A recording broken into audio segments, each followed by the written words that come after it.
Hello guys, welcome back to my YouTube channel, John Lo Italian. Guys, don't forget guys to subscribe, like, and comments with notification bell all. Thank you guys for watching. Nasa yung mga kamay guys ang pagpindot ng konting tulong na lang po para sa inyo na ma-click yung subscribe and notification bell all.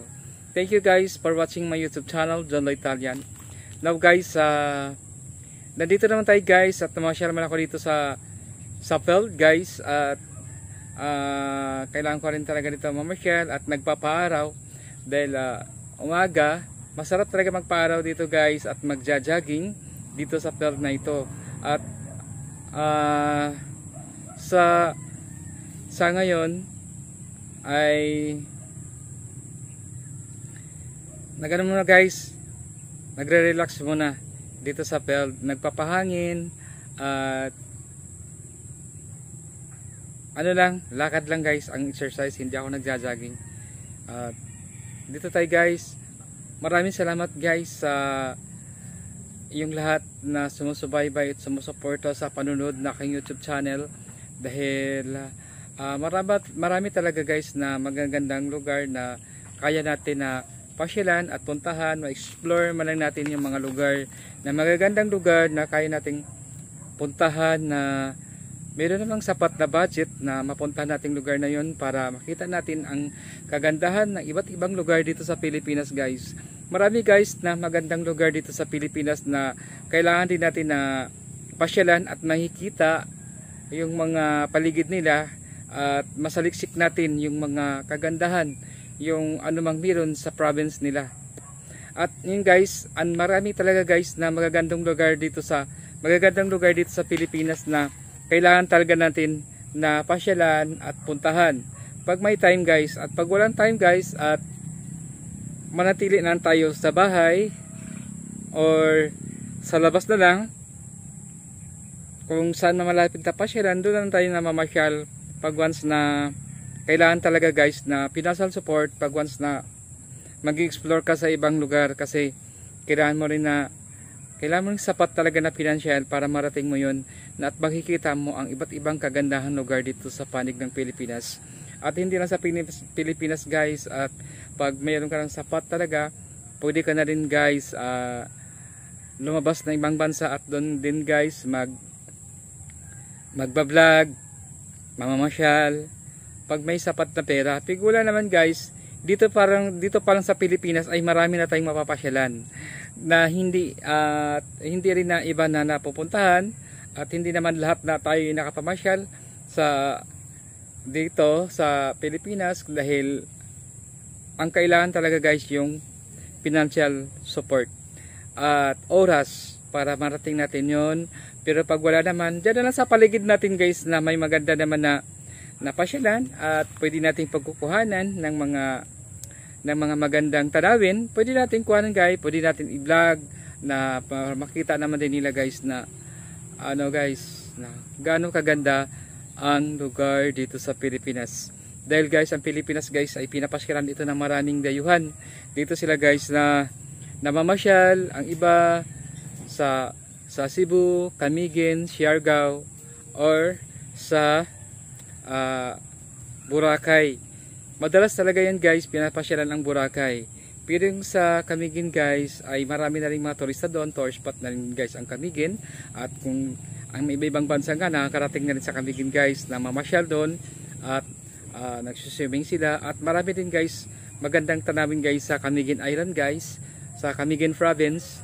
At hindi lang doon, meron sila guys yung Falls, meron din sila guys ang White Island sa Camiguin Island, meron din sila guys yung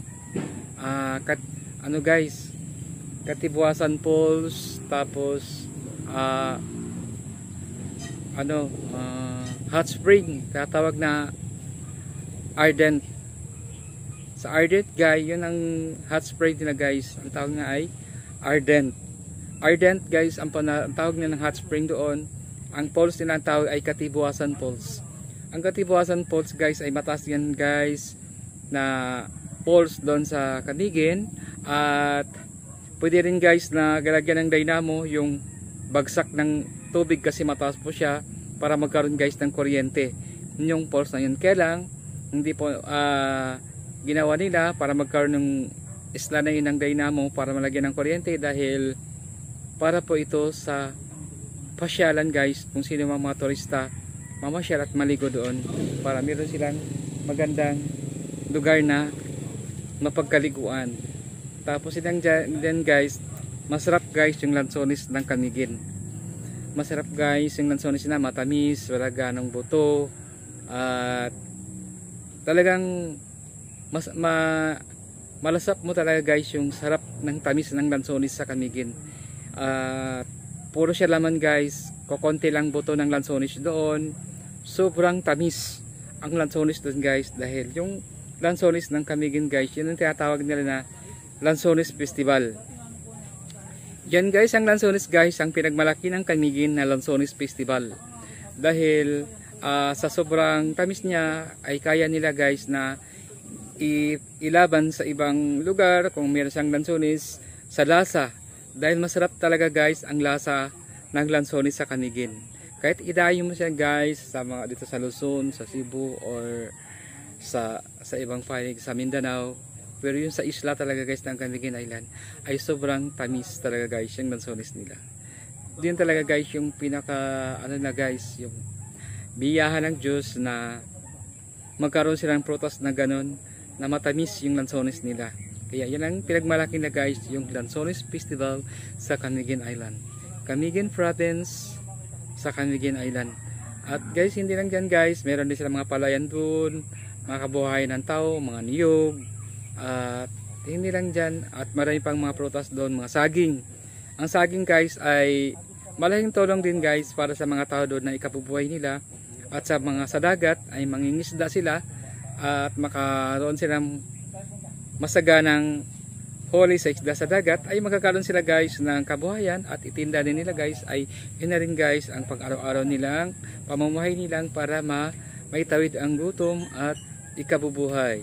Marami rin guys, hindi lang dyan para masipag ka lang at marami kang pagkakitaan doon sa Camiguin, hindi ka magugutom. Magtanim ka lang guys ng mga kamuti, mga talbos-talbos ng kahit iba-iba dyan, mga talbos, mga kalabasa, mga sitaw, mga okra, talong. Marami guys natutumutubo talaga doon, hindi talaga magutom doon pag magtanim ka lang ng mga malunggay. Ang malunggay guys ay napakasustansya, ay pinaka-miraculous tree ang malunggay. Ang malunggay guys, hindi natin pinapansin na ang malunggay pala ay maraming benefit sa katawan ng tao natin.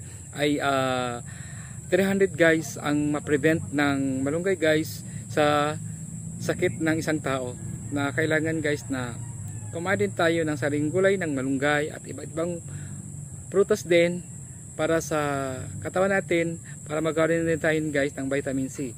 Ang mataas na vitamin C guys ay ang bayabas. Kahit guys, basta vitamin C, kung may bayabas mas maganda dahil masagana sa vitamin C guys ang bayabas or calamansi. Kahit basta may vitamin C, kung mangga dyan or mga guyabano, pwede guys. At kung meron kayo sa tanim sa paligid, pwede kainin araw-araw isang piraso or kalahati ang kakainin guys. At masarap din guys na kumain din guys ng sariwang hinog na saging. At pwede na rin guys na panapat mo na kung magda-diet ka, kung may high blood, pwede kang kumain guys ng sariwang hinog na saging guys, na para hindi ka guys na ma-high blood. Kasi ang high blood talaga guys, yan talaga guys ang pinagkaingatan natin para humaba ang buhay natin, na lumakas at sumigla, na hahaba pa tayo ng taon, na maging malakas ang katawan natin, na aabot pa tayo guys ng 100 years or more. Thank you so much guys for watching my YouTube channel. Maraming salamat po sa sumasuporta. Thank you so much. Bye bye.